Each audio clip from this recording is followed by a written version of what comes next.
That's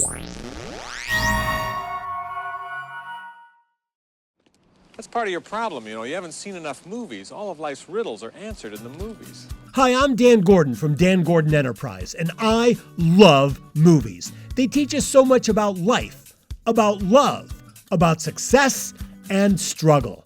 Houston, we have a problem. So this is my second video about Boiler Room, one of my favorite movies when it comes to selling. If you haven't seen the first one, The 10 Principles of Selling, check it out. It's great. In this video, I'll be talking about the 10 truths of cold calling. Ugh, the toughest part of selling. Now, generally, I don't find cold calling to be the best strategy for generating leads. However, if you're in business, it's definitely something you need to get good at. There's so much you can learn about sales that happens on cold calls. If you can master this, trust me, you can sell anything. I'm going to show you a scene of a cold call from Boiler Room, and then I'll deconstruct it, explaining what works and why. And by the way, there's lots of cursing in this scene, so, you've been warned. Oh, before we begin, don't forget to subscribe to my channel to get my newest videos. Click share to share this, and click like if you like it. Also, leave a comment and let me know what you'd like to see here next. Here's the scene from Boiler Room. Hello? Hi, Mr. Davis. This is Ron calling you from the Daily News. How you doing this morning? It's Davis, and I'm not interested. Okay, I'm sorry to have bothered you. Have a nice day. Wait a minute. Wait, that's your pitch? You consider that a sales call? Well, I get a call from you guys every Saturday, and it's always the same half-assed attempt. If you guys want to close me, you should sell me. Alright. Alright, start again. Okay. Hi. This is Ron from the Daily News. How you doing this morning? Shitty, what do you want? It's not what I want, sir. It's what you want. Ron, now we're talking. Alright, what are you selling me? I'm offering you a subscription to the Daily News at a substantially reduced price. We're trying to reach out to people that have never had home delivery before. Right, so basically you're saying that everybody else who already has a subscription is getting fucked on this one? Yeah, I guess so. Alright, well, I can handle that. So, tell me, why should I buy your paper? I mean, why shouldn't I get the Times or the Voice, Well, the Village Voice is free, sir, so if you want it, you should certainly pick it up. But the Daily News offers you something no other paper can, a real taste of New York. We have the best features, more photographs than any other daily in New York, and we have the most reliable delivery in the city. Now, what do you think? You know what I think, Ron? I think that was a sales call. Good job, buddy. So you're going to buy a subscription? No, I already get the Times. Okay, let's go through these one at a time. Number 1, getting the name right. So right out of the gate, Ron doesn't get the name right. He calls the guy Davis and his name is Davis. Look, it's gonna happen. The best way to handle mangling someone's name is to apologize and move on. Now actually, the names that are hard to pronounce are really a great asset when it comes to cold calling. If you get the name right, the gatekeeper is more likely to let you through. So here's a little trick for learning difficult names. Call the company and say something like, "Hi, I'm trying to reach Mr. and I'm sorry, is it Sokolik?" Now, before they even say if the person is available, they'll correct you on the name. They'll say, "No, it's Sokolik, and he's not here." That's great. Now you have the name. Hang up and call tomorrow with the correct pronunciation. They'll probably send the call right through. That's getting the name right. 2, don't give up too quickly. As soon as Ron got a no on his call, he was ready to bail. The best part about making cold calls is becoming comfortable with rejection. Once you train yourself not to get discouraged, all sales get easier. You need to learn persistence in the face of rejection. You hear a no? Just keep going. What's the worst that can happen? They'll hang up on you? That's gonna happen a lot anyway. Don't give up too quickly. Number 3, is your script working? First, you do need a script. You can't just wing it. Your cold call script requires constant evaluation. Now, your script sounds good to you because you're already interested in your product. Instead, watch for the indicators where your script works and where it doesn't.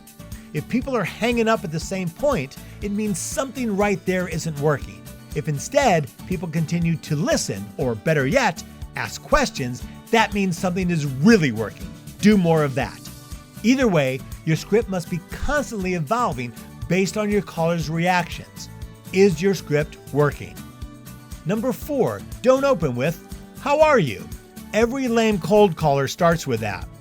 You might as well start with, "Hi, I want to sell you something." The most important thing in an opening line is to create curiosity. The human mind loves a puzzle. So instead of "How are you?" try something like, "Hey, how have you been doing?" This is referred to as a pattern interrupt, in that it's something they don't expect. It sounds like something an acquaintance would say, not a cold caller. Doing this can create just enough curiosity to avoid an immediate hang-up and allow you to get to your pitch. Don't open with, "How are you?" 5. Speaking in the other person's interest. Always remember that the person you're calling is only interested in one thing: themselves. They don't care about you or your product unless it benefits them. In the scene, the main character says, "What do you want?" And Ron replies with, "It's not what I want, sir, it's what you want." Now that's a bold statement. If you use something like that, you need a substantial reason why it's true, something they can agree with. Always speak in the other person's interest. 6. You're only calling people who. People love to feel special. You want them to know right away that this is only for them. They have a unique quality that makes your offer beneficial. Maybe they own a small business, or they recently became parents, or they recently moved, or they love sports. Whatever it is, you need to talk to them in a specific way, but that only happens when you know something about them. Now, you can buy a giant list of people who match a certain criteria, but you're better off with a smaller list and doing some online research. LinkedIn offers tons of information that is valuable in making cold calls. Remember, you're only calling people who. 7. Offer an exclusive deal. Make sure you let the person know that your offer is only available on this call. You're giving a discount. You're offering extra services. You're giving away something free, but only right now. They can't get the offer online and they can't get it later. This can be helpful when they give you the "I'll think about it" excuse. Thinking about it will cause them to miss out. Offer an exclusive deal. 8. Prepare for rebuttals. You need to anticipate all of their questions and have great responses to them. Be clear why your product is better than others, and be ready to justify the cost if your product is more expensive.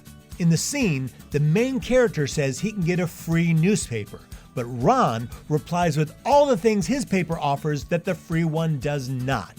And know this, some people you call just like to argue.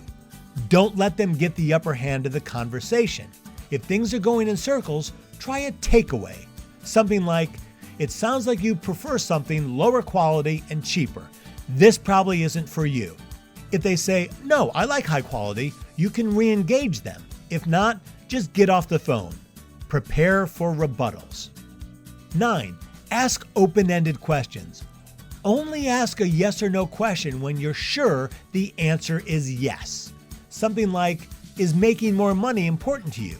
But overall, avoid yes or no questions. They're sort of a dead-end conversation.